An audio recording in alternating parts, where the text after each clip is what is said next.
Follow me on my journey with this van as I pack it time and time again with my photo booth, bartending, and rental businesses.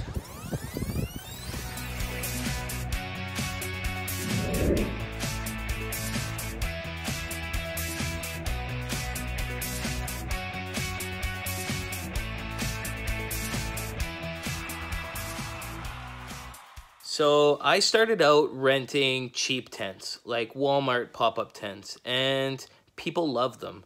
I was making a lot of money off them. Actually, I still rent them. We also offer better tents now, but they're so popular, the Walmart tents that you can buy for 90 bucks or 88 bucks or something like that. So the thing is they come back broken sometimes. And so this is how you fix pop-up tents. So I do this fix all the time for my light duty tents. You can just see them in the corner there. When clients bring them back broken, I just fix them, and then I resell them for like 60, 75 bucks sometimes. People buy them right away, and then I just turn around and buy brand new tents. So there's a fixed joint right there.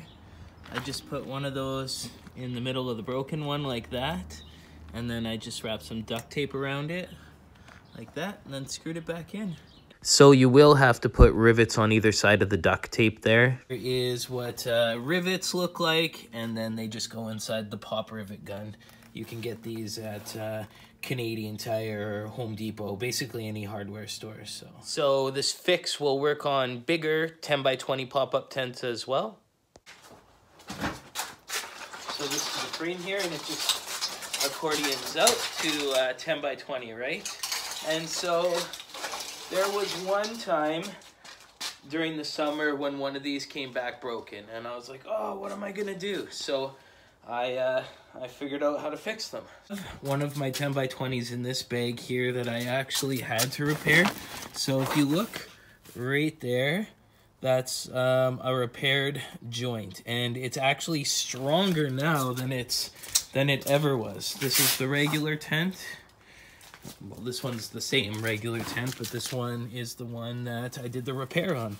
So basically, I took this part apart, and I bought some aluminum, and I cut it and put it about from here to here. And then I just slipped it inside this pole, and then put everything back together. I taped around, and then I just drilled holes all the way through, and then I put rivets, pop rivets in. And now it's super strong, so this is a good fix. Thanks for watching, guys. Make sure and like this video and subscribe to my channel. I'll be posting more videos on tents and tent repairs. Hopefully coming up soon, I'll have a vinyl repair on a 20 by 30 pole tent. All right, thanks.